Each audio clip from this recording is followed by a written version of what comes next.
नमस्कार साथियों, कैसे हो? आशा करता हूँ बढ़िया और प्रसन्न होगी। प्रसन्नता के साथ 8th ग्रेड अभ्यास पुस्तिका कक्षा 5वीं गणित विषय में आज हम पढ़ेंगे पार्ट 1 मछली उछली। इसके अंतर्गत लर्निंग आउटकम्स M 501 और 506 का अध्ययन करेंगे कि इनके अंदर है क्या, कौन से लर्निंग आउटकम्स हम इस पाठ के माध्यम से अर्जित कर सकते हैं। चलिए देख लेते हैं। सामग्री, कंपास बॉक्स, पुस्तक, ये चीजें खरीदी, इनका मूल्य इधर दिया गया है, ठीक है। और 100 रुपए के नोट में भुगतान करने पर नोट की संख्या। देखिए, कंपास बॉक्स खरीदा जिसका मूल्य है 60 रुपए। हमने 100 के कितने नोट दिए होंगे? तो भैया 60 रुपए की वस्तु आई है तो हमने 100 रुपए का एक नोट दिया, यानी कुल मिला के 100 रुपए दिए। 100 रुपए दिए दुकानदार को, ठीक है। तो वह क्या काट लेगा? वह अपने 60 रुपए काट लेगा, यानी कम कर लेगा, और हमें कितने रुपए दे देगा? वो 40 रुपए, ठीक है। पुस्तक खरीदी 294 के, तो 100 के कितने नोट देंगे हम? तो 100 के हम 3 नोट देंगे तो 300 हो जाएंगे साहब। अब 300 रुपए हमने दे दिए उसे, तो अपने 300 में से वह उसके 294 रुपए काट लेगा। 294 रुपए काट लेगा तो हमें देगा वह 300 में से 294 रुपए गए तो 6 रुपए बचे, जो कि हमें वापस कर देगा। आगे देखिए, गेहूं खरीदा, गेहूं का मूल्य कितना है? 4000 रुपए, और भुगतान किसमें करना है हमें? 500 रुपए में। तो 500 के हम कितने नोट देंगे? तो भैया 500 के हम 8 नोट देंगे, तब जाके वो 4000 होंगे, है ना। तो 500 के हम 8 नोट देंगे तो कितने रुपए हो जाएंगे? गुणा कर दीजिए 8 का। 8 शून्य 0, 8 शून्य 0 और 8 पंजे 40, यानी 4000 रुपए होंगे। अब हम 4000 रुपए हमने दिए और चुकाने कितने थे उसे? 4000 रुपए ही चुकाने थे। कुल मिला के हमें 0 रुपए देगा, ठीक है। अब देखिए, दाल है 4300 की, तो कुल मिला के हमें कितने रुपए देने पड़ेंगे? उसे हम 500 के 9 नोट देंगे तो कितने रुपए बन जाएंगे? 4500 रुपए। अब हम 4500 रुपए हमने 500 के 9 नोट दिए, तो भैया 4500 में से वह उसके 4300 रुपए काट लेगा, तो हमें कितना रुपए देगा? वह 200 रुपए, ठीक है। रोज दैनिक दिनचर्या में इस प्रकार के प्रश्न हम हल करते ही हैं। अब ये देखिए, चावल खरीदा, कितने रुपए के आए? 5600 के, तो इसके लिए वह 6000 रुपए देगा, क्योंकि उसे 500 में भुगतान करना है। तो 12 नोट वह 500 के देगा। 12 शून्य 0, 12 शून्य 0 और 12 पंजे 60, यानी 6000 रुपए दिए। अब भैया 6000 रुपए हमने दे दिए उसे 500 के रूप में, तो वह उसके 5600 रुपए काट लेगा और हमें दे देगा वह 400 रुपए, ठीक है। ये हो गए हमारे प्रश्न हल। आगे देख लेते हैं। देखिए, इन प्रश्नों को हल कीजिए। 38 में 15 का गुणा करना है, तो चलिए कर लेते हैं। 15 का पहाड़ा नहीं आता तो 5 का तो आता है, चलिए 5 का कर लेते हैं। 5 का पहाड़ा बोलिए। 8 बार 5 40, 40 की 0 हासिल के 4, 5 3 15, 15 और 4 19, ये 19 लिखा। अब दूसरे अंक का गुणा कर रहे हैं, तो यहाँ पहले अंक को या तो खाली छोड़िए या कुछ न लिख सके, इसलिए यहाँ गुणा का निशान लगा दिया। अब 1 का गुणा 8 में कीजिए। 1 का पहाड़ा 8 बार बोलिए तो 8 ही प्राप्त होगा। 1 का गुणा किसी में भी करते तो वही संख्या मिलती है, ठीक है। अब 1 का गुणा 3 में किया तो 3 ही प्राप्त होगा। अब इनको जोड़ दीजिए, इधर 0 प्राप्त होगी। 8 और 9 17, 17 के साथ हासिल का 1, 3 और 1 4, 4 और 1 हासिल का 5, 570, यह परिणाम प्राप्त हुआ। अब 56 में 23 का गुणा कर दीजिए, तो 23 का पढ़ा नहीं आता तो 3 का तो आता है, 3 छंग 18, 18 के 8 हासिल का 1, 3 पंज 15, 15 और 1 16। अब 2 का गुणा कर दिए, 2 छंग 12, 12 के 2 हासिल का 1, 2 पंज 10, 10 और 11। अब इनको जोड़ दीजिए, 8, 6 और 2 8, 1 और 1 2 और 1 1288। अब 48 में 12 का गुणा कर दीजिए, 2 8 16, 16 के 6 हासिल का 1, 2 चौक 8, 8 और 1 9। 1 का गुणा 4 8 में करेंगे तो 8 ही मिलेगा, फिर यहाँ 4 मिलेगा, इनको जोड़ दीजिए, 6 8 और 9 17, 17 के 7 हासिल का 1 4 और हासिल का 1 5, 576।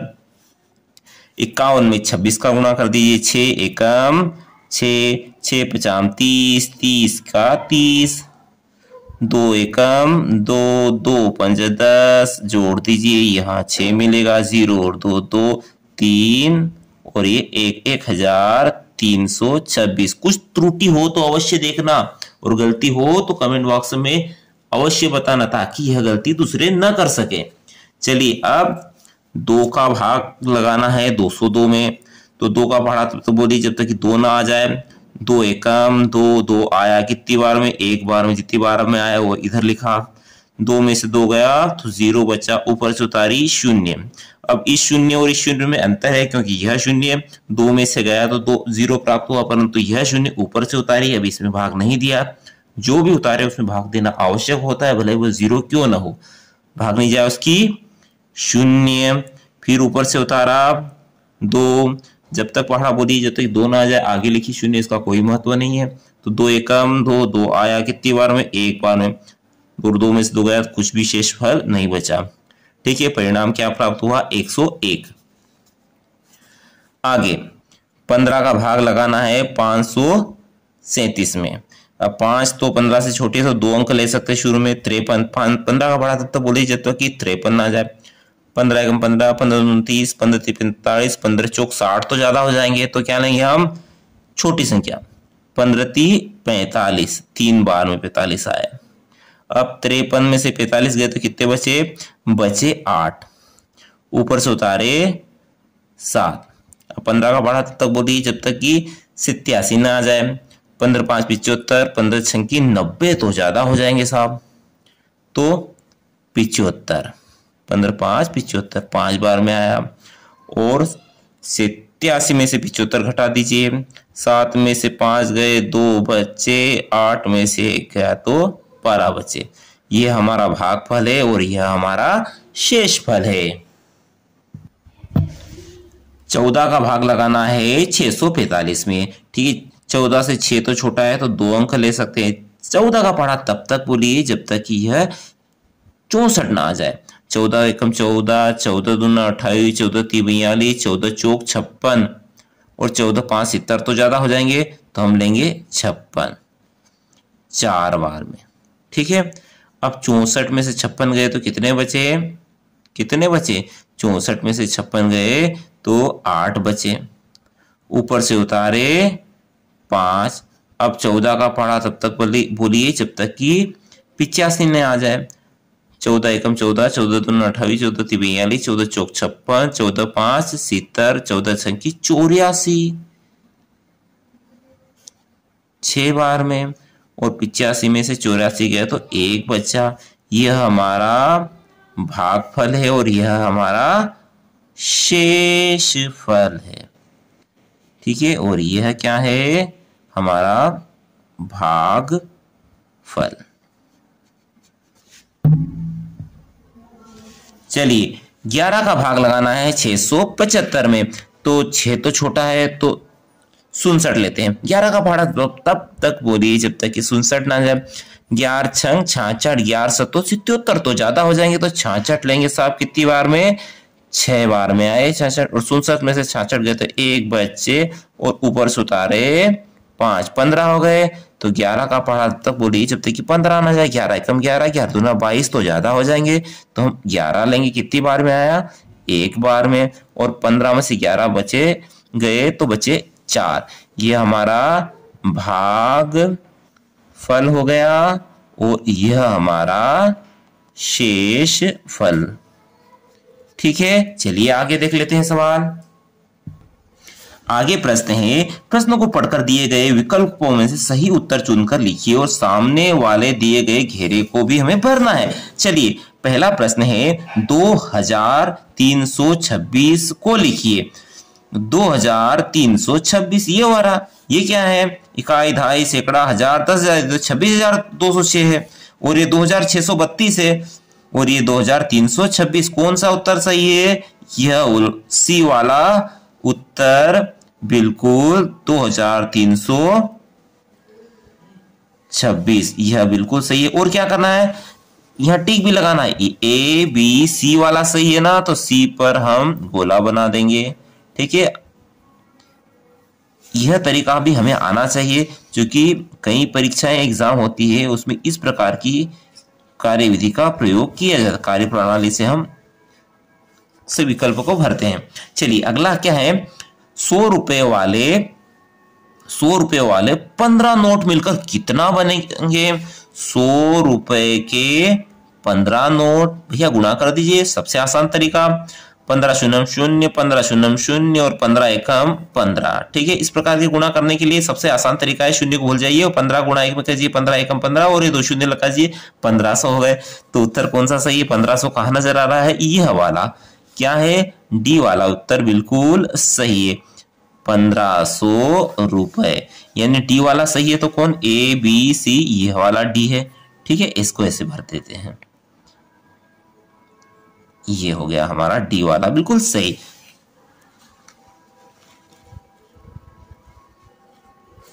अगला प्रश्न है, गाय का दूध 40 रुपए प्रति लीटर है, यानी 1 लीटर 40 रुपए का आता है। तो बताइए 20 लीटर दूध कितने का आएगा? तो भाई इसका गुणा इसमें कर दीजिए तो पता चल जाएगा कितने रुपए। 1 मिनट के लिए दोनों शून्य भूल जाइए, चलिए भूल के, 4 दूनी 8 और ये 2 शून्य लगा दीजिए, तो कितने रुपए हुए? 800। तो 800 कहाँ नजर आ रहा है? बिल्कुल यहाँ पर सी वाला बिल्कुल सही है, सी 800 रुपए। कौन सा सही है? सी वाला। तो ए बी सी, यह सी। ठीक है, ये है। आप बिल्कुल सुंदरता से आराम से कार्य करना। अगला प्रश्न है, सरिता ने एटीएम से 5000 रुपए निकालने की प्रक्रिया पूरी की। 5000 रुपए निकाले साहब, उसे सिर्फ 500 रुपए वाले नोट मिले हैं। तो सरिता को एटीएम से कितने नोट मिले? तो भैया देखो, 5000 रुपए निकाले, ये 5000 रुपए, और 500 के नोट निकले, तो 500 से भाग दे दीजिए। ये 2 शून्य से 2 शून्य गई, 2 शून्य से 2 शून्य गई, इसका मतलब ऊपर और नीचे हमने 100 का भाग लगाया। अब 5 एकम 5, 5 एकम 5 और 5 शून्य शून्य, तो क्या प्राप्त हुआ? 10, यानी 10 नोट निकलेंगे तब मिलकर वह 5000 रुपए बनेंगे। तो कौन सा सही है? ए वाला, ए 10। कौन सा सही है? ए, तो ए को भर दीजिए। ठीक है, ये हो गया। आराम से करना ताकि बिल्कुल सुंदर लगे। यह बाहर जा रहा है, ऐसा बाहर नहीं जाना चाहिए। अगला है, आदिति के बैंक खाते में 2884 रुपए हैं। उसने 1080 रुपए और जमा कर दिए। अब बताइए खाते में कितने रुपए हैं? तो देखिए 2884 रुपए थे ही सही, इतने यानी 1080 रुपए और जमा कर दिए, यानी इनको जोड़ दीजिए। 4 8 और 8 16, 16 के 6, हासिल का 1, 8 और 1 9 और यह 3, 3964। 3964 कौन सा सही है? सी वाला बिल्कुल सही है। तो उत्तर आया सी 3964। कौन सा सही है? सी वाला सही है। तो ए बी और यह सी है। ठीक है, अगला प्रश्न है छठा, 1 लाख को अंकों में लिखना है। तो देखिए अंकों में लिखने का सबसे आसान तरीका देख लीजिए। 1 लाख लिखना है तो इकाई, दहाई, सैकड़ा, हजार, 10,000, लाख। लाख पर कौन आया? 1 आया, तो लाख पर लिख दिया हमने 1। अब 1 लाख के पश्चात कोई 1000 या 100 है क्या? बिल्कुल नहीं है। तो अब इनकी जगह पर हम क्या लिख देते हैं? शून्य शून्य शून्य शून्य। तो ये हो गया हमारा 1,00,000। अब देखिए अगला प्रश्न है, 1,00,000 की खरीदी करने के लिए अंशु ने 100 रुपए वाले नोट का उपयोग किया। ठीक है, तो कितने नोट दिए गए होंगे यह पता करना है हमें। तो देखिए आसान तरीका, काई, दहाई, सैकड़ा, हजार, 10,000, लाख। 1,00,000 रुपए दिए और कैसे दिए उसने, 100 के नोट दिए। तो 100 से भाग दे दीजिए तो पता चल जाएगी कि कितने 100 के नोट का इस्तेमाल किया। 100 से भाग देंगे तो 2 शून्य से 2 शून्य कटी। ये 2 से शून्य से 2 शून्य कटने का तात्पर्य यह है कि हमने ऊपर और नीचे 100 का भाग दिया है। ठीक है, नीचे एक शेष है तो इसका कोई महत्व नहीं क्योंकि एक तो रहता ही है से। तो क्या आया उत्तर, 1,000। अतः 1,00,000 की खरीदी करने के लिए अंशु 100 रुपए वाले नोट का उपयोग किया। कितने नोट होंगे, अतः 100 रुपए के 1,000 नोट होंगे। ठीक है, अगला प्रश्न है, एक बोरी में 50 किलोग्राम चावल है। ऐसी ही 8 बोरियों में कुल कितने किलोग्राम चावल होंगे। क्योंकि एक बोरी में 50 किलोग्राम चावल है, इसलिए ऐसी ही 8 बोरियों में कुल चावल, एक बोरी में कितना चावल, 50 किलो। 50 में 8 का गुणा कर दीजिए। ठीक है, 8 शून्य शून्य और 8 पंजे 40। तो क्या आया, 400 किलोग्राम चावल 8 बोरियों में रहेगा।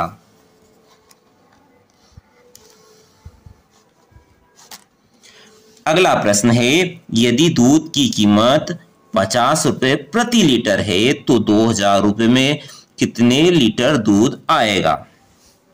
क्योंकि 50 रुपए में 1 लीटर दूध आता है, इसलिए 2,000 रुपए में कुल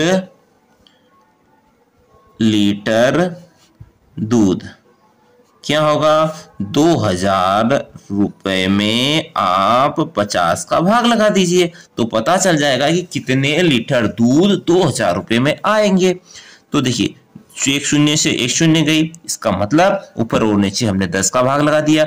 अब 5 से 200 में भाग चला जाता है क्योंकि इकाई के स्थान पर कौन बैठा है, शून्य। शून्य या 0 या 0 या 5 रहे तो संख्या में 5 का पूरा पूरा भाग जाता है। यह विभाज्यता का नियम बोलता है। 5 एकम 5, 5 का भाग नीचे लगाया, 5 का भाग ऊपर लगाए। 5 चौक 20 और 5 शून्य शून्य, तो क्या प्राप्त हुआ, 40 लीटर दूध हमें 2,000 रुपए में मिलेगा। अगला है, यदि अंगूर से किशमिश बनाने पर उसका वजन 1/3 यानी 1/3 भाग रह जाता है। यदि 1 किलो अंगूर से हमने किशमिश बनाई तो कितनी किशमिश बनेगी, 1/3। तो 12 किलोग्राम अंगूर से कितने वजन की किशमिश बनेगी। चलिए हल कर लेते हैं। क्योंकि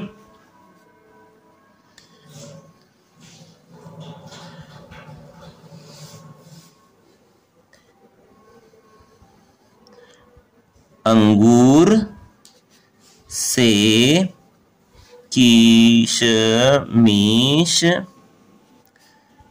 बनाने पर 1/3 भाग रहता है, तो 12 किलोग्राम किशमिश से 12 किलोग्राम अंगूर से किशमिश बनेगी। कितनी बनेगी? 12 किलोग्राम का 1/3। ठीक है, तो 12 का हटा तो गुणा लगा, 1/3 यानी 1/3, 3 का भाग लगा दीजिए 12 में, 3 एकम 3, 3 चौक 12, 4 का गुणा 1 में कर दीजिए तो 4 एकम 4 यानी 4 किलोग्राम किशमिश बनेगी 12 किलो अंगूर से। प्रश्न है, एक कार 1 घंटे में 60 किलोमीटर की दूरी तय करती है, तो वह 2.5 घंटे में कितनी दूरी तय करेगी? क्योंकि कार 1 घंटे में 60 किलोमीटर की दूरी तय करती है। ठीक है, इसलिए 2.5 घंटा, 2.5 घंटा किसे कहते हैं? 2 घंटे पूरे और 1 आधा। इसे क्या पढ़ते हैं? 2 सही 1/2 घंटे। अच्छा, यह मिश्र भिन्न में है, इसे लंगड़ी भिन्न क्यों कहते हैं? इसको विषम भिन्न बदलते हैं। कैसे बदलते हैं? 2 का गुणा 2 में कर दिए, 2 दूनी 4 और इसमें 1 जोड़ दीजिए यानी 5, 5/2 घंटे। ठीक है, में तय की गई दूरी 1 घंटे में 60 किलोमीटर दूरी तय करती है, तो 2.5 घंटा यानी 5/2। 2 का भाग 60 में चला जाता तो दे दीजिए 2 एकम 2, 2 तिया 6 और 2 शून्य शून्य, तो क्या बचा? 30 गुणित 5, तो प्राप्त क्या होगा? 5 शून्य शून्य 5 शून्य शून्य 5 3 15। तो क्या प्राप्त हुआ? 150 किलोमीटर की दूरी भैया वह कार तय करेगी 2.5 घंटे में। अगला प्रश्न है, एक रेलगाड़ी 80 किलोमीटर प्रति घंटे की चाल से चलती है। कितने? 80 किलोमीटर, तो 360 किलोमीटर दूरी तय करने में कितना समय लगेगा? चलिए, क्योंकि रेलगाड़ी 80 किलोमीटर प्रति घंटा यानी हॉर, यानी 1 घंटे में 80 किलोमीटर की दूरी तय करती है। ठीक है, कि चाल से चलती है, यह दिया है। क्या पूछा है? 360 किलोमीटर दूरी तय करने में उसे कितना समय लगेगा? इसलिए 360 किलोमीटर में लगने वाला समय क्या प्राप्त होगा? 360 में 80 का भाग लगा दें। ठीक है, अभी इसको सरल कर ले। सरल यानी ऊपर और नीचे हम 10 का भाग लगा देते, ये शून्य से ये शून्य कट जाएगी तो क्या बचेगा? 36/8। ठीक है, अब 36 और 8 दोनों में 4 का भाग लगा चला जाता है, तो दे दीजिए 4 एकम 4, 4 दूनी 8, 4 से भाग लगाया नीचे तो उसी से ही हम ऊपर भी भाग लगाएंगे। 4 नम 36, तो क्या प्राप्त हुआ?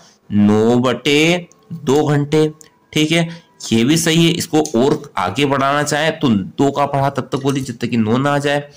2 चौक 8, 2 पंजे 10 तो ज्यादा हो जाएंगे, तो क्या है?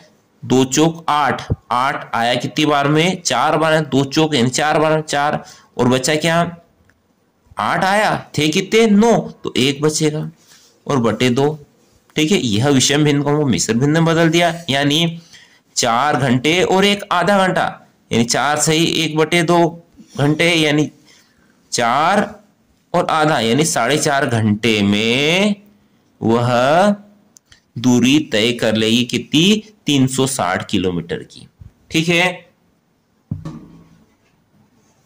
प्रश्न है, यदि एक फल विक्रेता 80 रुपए प्रति किलोग्राम की दर से सेब बेचता है तो 12 किलोग्राम सेब बेचने पर उसे कुल कितना रुपए मिलेगा?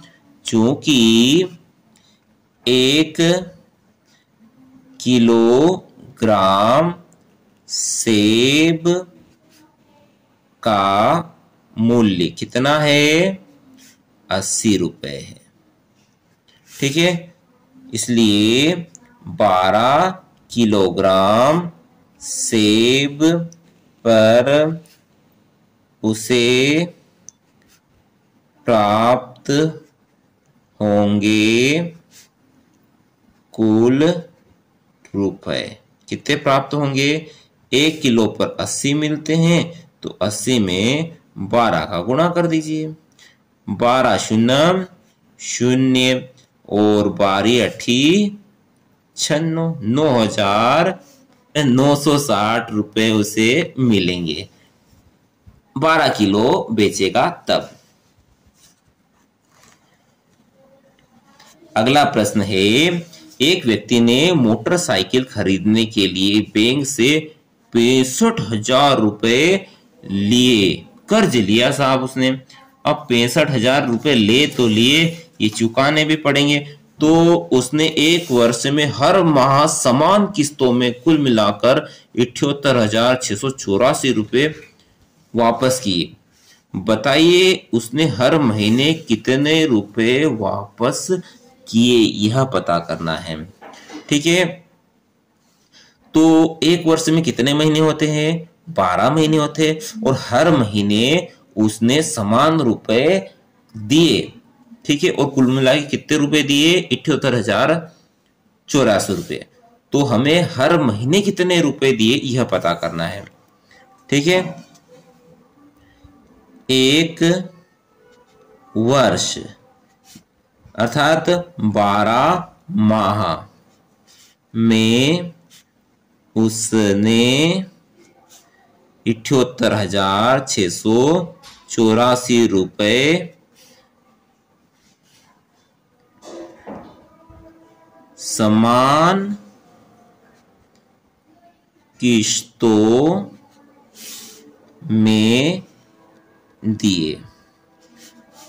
अतः हर महीने उसने कितने दिए होंगे?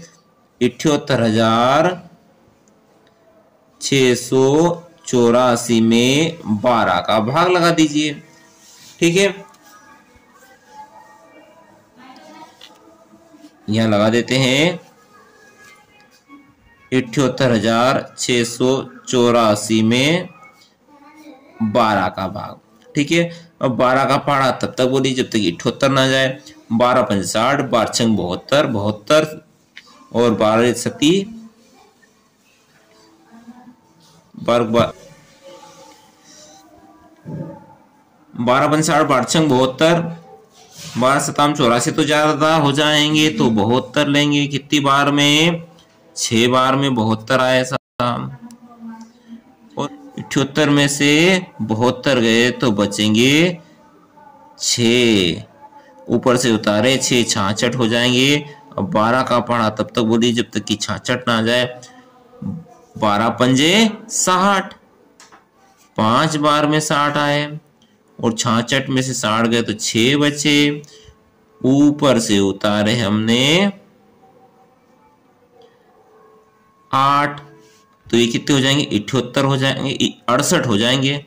ठीक है, और 12 का पढ़ा तब तक बोलो जब तक कि 68 ना आ जाए। 5 छंग 72 तो ज्यादा हो जाएंगे, तो 12 पंजे 60, 5 बार में, और 68 में से 60 गए तो 8 बचेंगे, और ऊपर से उतारे 4, यहाँ लिख देते हैं अपन 84। ठीक है, और 12 का पढ़ा तब तक बोले जब तक 84 ना जाए। 12 पंच 60, 12 छंग 72, 12 सताम 84 आए साहब। कितनी? 7 बार में से, और 84 में 84 गए तो कुछ भी नहीं बचे। कुल मिला के इनका भाग दिया तो कितना प्राप्त हुआ? 6,557 रुपए वह हर महीने जमा करेगा। तब उसकी बैंक की पूरी किस्तें समाप्त होंगी और कुल मिला के एक वर्ष में 78,684 रुपए वह जमा कर देगा। यानी हर महीने वो कितने रुपए जमा किए? 6,557 रुपए। स्वादिष्ट प्रश्न है, लड्डू की कीमत 200 रुपए प्रति किलोग्राम है, बर्फी की कीमत 400 रुपए प्रति किलोग्राम है। राजू के पास कुल 80 रुपए है साहब, जिसमें से वह 1/4 रुपए लड्डू खरीदता है, यानी 800 रुपए के 1/4 से लड्डू खरीदता है और 3/4 से वह बर्फी खरीदता है। और नीचे कुछ प्रश्न दिए गए, उनको हल कर लेते हैं। पहले अ वाला देखते हैं। अ में पूछा गया है कितने किलोग्राम लड्डू खरीदा। ठीक है, अब कितने किलोग्राम लड्डू खरीदा यह पता करने के लिए यह तो पहले पता करें कि लड्डू के लिए उसने कुल कितना खर्च किया, है ना। तो लड्डू के लिए खर्च कितना किया साहब उसने? कुल 800 रुपए थे। 800 का 1/4 रुपए यानी 1/4, 1/4 1/4 रुपए खर्च किए उसने। अब 800 का हटा तो लगा गुणा 1/4 और 4 का भाग 800 में चला जाता, दे दीजिए 4 एकम 4, 4 दूनी 8, 4 शून्य 0, 4 शून्य 0, क्या बचा? 200 गुणित 1 यानी 200 रुपए खर्च किए उसने लड्डू के लिए। अब 200 रुपए खर्च किए तो कितने किलो लड्डू आएंगे? तो यहाँ दिख ही रहा है 200 रुपए में कितने किलोग्राम आता है? 1 किलोग्राम। तो अतः 1 किलोग्राम लड्डू खरीदे। ठीक है, यह पता कर लिया। अ वाला हो गया। अब ब वाला क्या पूछा है? कितने किलोग्राम बर्फी खरीदी। तो इसके पहले हमें पता करना पड़ेगा कि बर्फी के लिए कितना खर्च किया।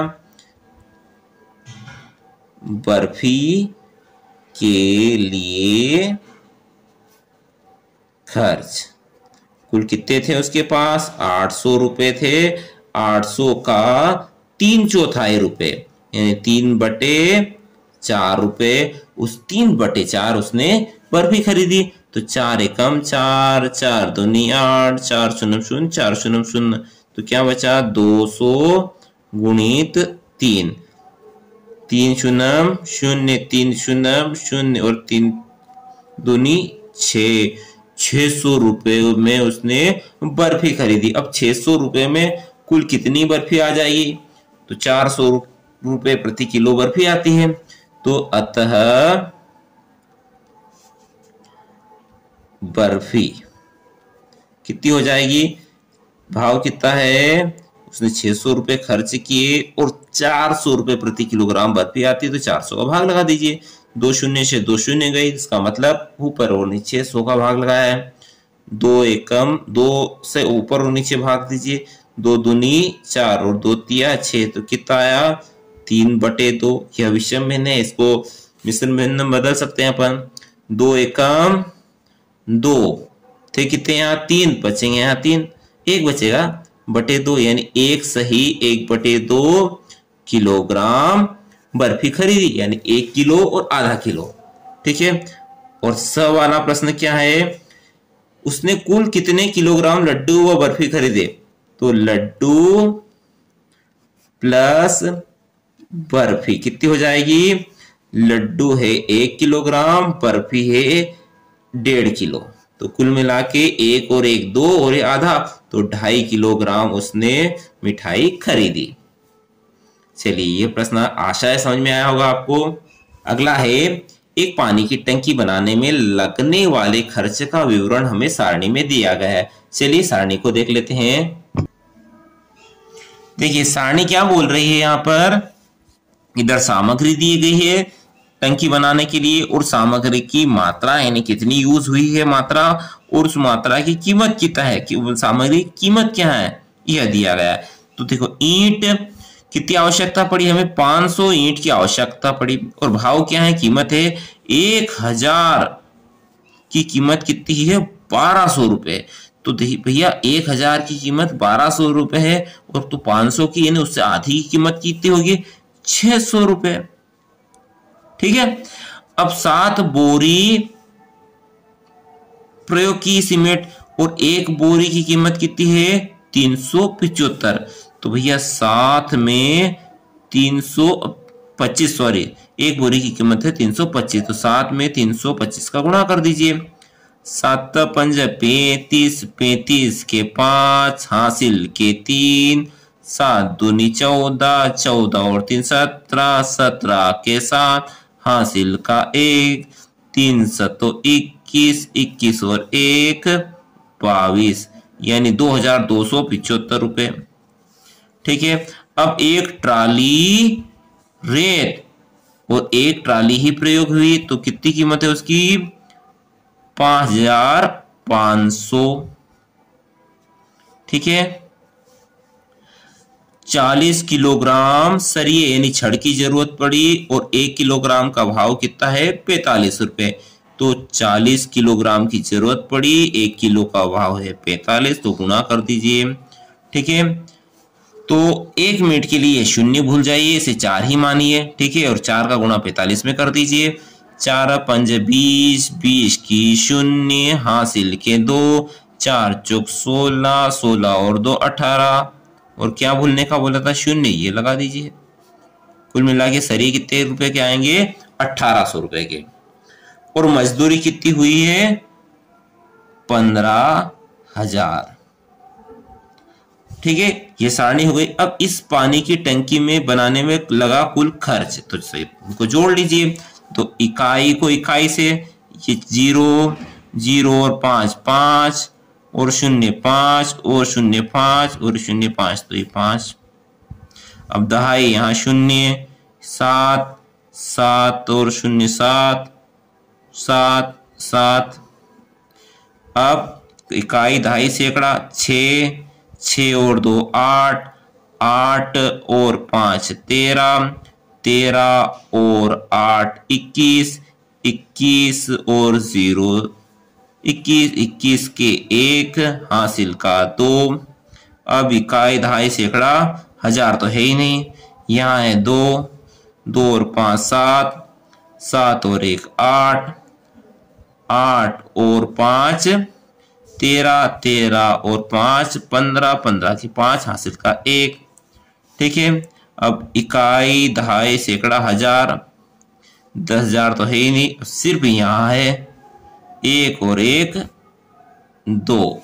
कुल मिला के कितना खर्च हुआ 25,175 रुपए टंकी बनाने में खर्च हुए। चलिए आगे देखते हैं। प्रश्न है बाढ़ पीड़ितों की मदद हेतु 4 गांवों से क्रमशः 5,000 5,000 4,000 और 6,000 रुपए प्राप्त हुए। यदि इस राशि को 25 पीड़ितों में बराबर बराबर वितरित किया गया तो प्रत्येक पीड़ित को कितने रुपए प्राप्त हो गए। तो पहले ये देख लेते हैं कुल मिलाकर कितनी मदद प्राप्त हुई। ठीक है, इसको जोड़ लेते हैं। कुल प्राप्त सहायता कितनी मिली 5,000 धन 5,000 धन 4,000 धन 6,000। जोड़ दीजिए 5 और 5 10 10 और 4 14 14 और 6 20 कुल मिला के 20,000 रुपए प्राप्त हुए। अब 20,000 को हमें 25 बाढ़ पीड़ितों में बांटना है, तो चलिए बांट लेते हैं। 25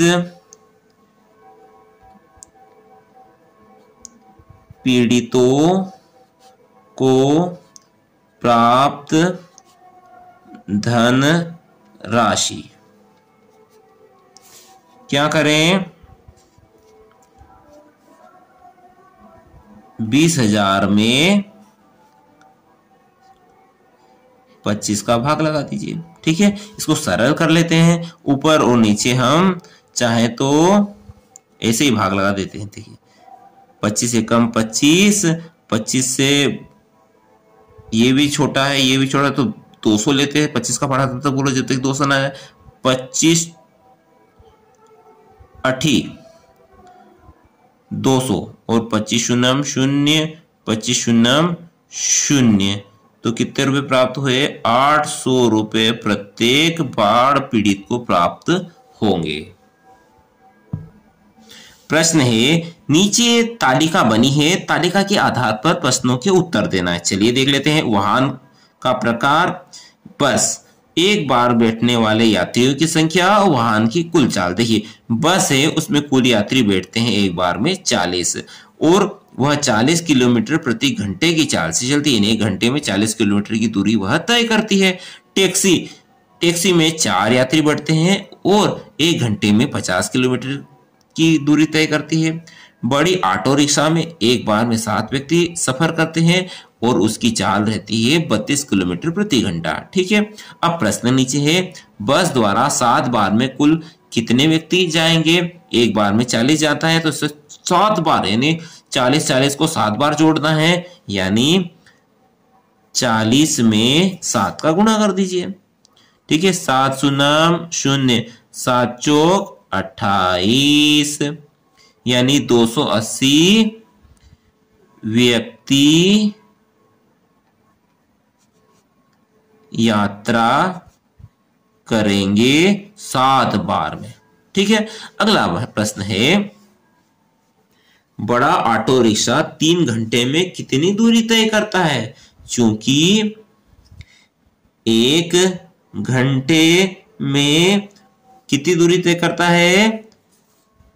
32 किलोमीटर, तो 3 घंटे में तय करेगा। कितना तय करेगा? 32 में 3 का गुणा कर दीजिए।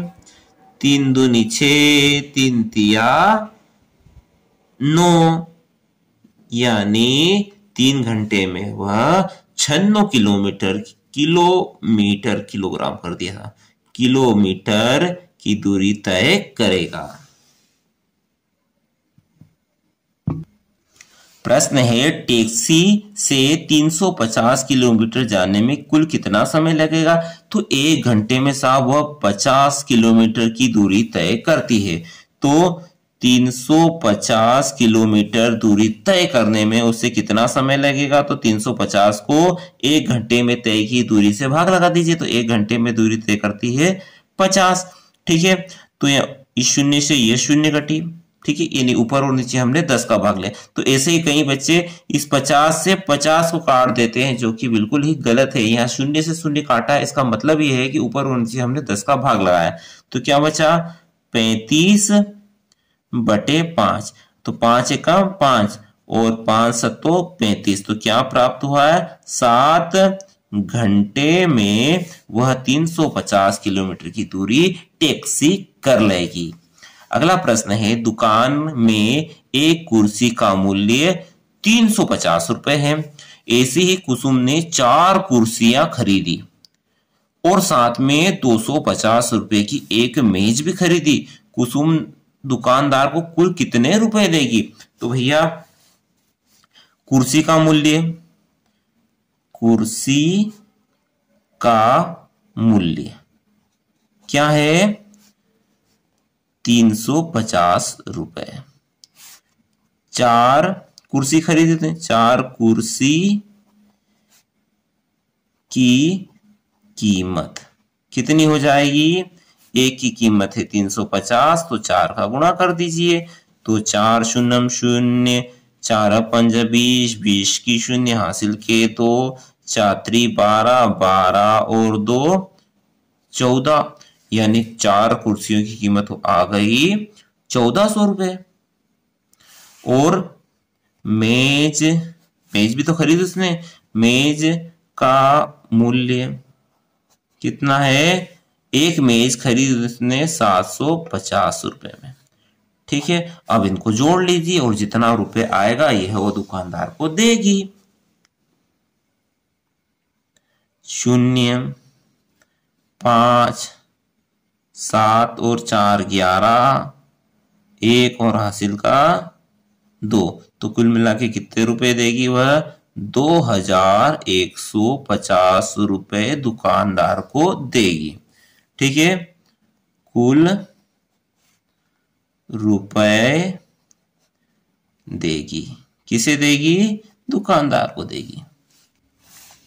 अगला प्रश्न है, संगीता ने 12 लीटर पेट्रोल कार में भरवाया। कितना भरवाया? 12 लीटर पेट्रोल कार में भरवाया। 1 लीटर पेट्रोल का कीमत है 110 रुपए। संगीता ने 2000 रुपए की नोट दी, उसे कितने रुपए वापस मिलेंगे? तो पहले तो पेट्रोल का कुल कितना खर्च है यह पता कर लेते हैं। ठीक है, चूंकि 1 लीटर पेट्रोल का मूल्य कितना है? 110 रुपए। ठीक है, 12 लीटर पेट्रोल का मूल्य कितना हो जाएगा? 1 लीटर पेट्रोल के मूल्य में 12 का गुणा कर दीजिए, तो 12 शून्य शून्य। ठीक है, और 12 एकम 12 के 2 हासिल का 1, 12 एकम 12 और 1 13। कितना आया? 1320 रुपए। ठीक है, इतने रुपए का पेट्रोल आया। 2000 रुपए नोट पेट्रोल वाले को दे दिए, तो उसे कुल वापस मिलेंगे। अतः संगीता को वापस रुपए मिलेंगे। कितने मिलेंगे? 2000 रुपए दिए थे, 2000 रुपए में से 1320 रुपए घटा दीजिए, तो कितने शेष आएंगे? शून्य में से शून्य गई, शून्य बची, शून्य में से 2 नहीं जाए तो उधार लेना सा पड़ेगा। तो भैया इसने इसको दिया तो यहाँ 1 बचा, यहाँ 10 हो जाएंगे, पर तो ये इसको दे देगा तो यहाँ 9 हो जाएंगे, यहाँ 10 हो जाएंगे, और 10 में से 2 गए 8 बच्चे, 9 में से 3 गए 6 बच्चे, और 1 में से 1 गया, कुछ भी नहीं बचा। यानी कुल मिला के पेट्रोल वाला कितना रुपए देगा? 680 रुपए उसे वापस संगीता को दे देगा। प्रश्न है, एक दूध वाला 20 पशुपालकों से 15-15 लीटर दूध एकत्रित करता है। ठीक है, एकत्रित दूध को 2-2 लीटर प्रति परिवार में बांटता है, तो वह कितने परिवारों को दूध बांटेगा? तो पता कर लेते हैं कि भैया पहले बात तो दूध वाले के पास दूध कितना होगा। ठीक है, दूध वाले के पास कुल दूध कितना होगा?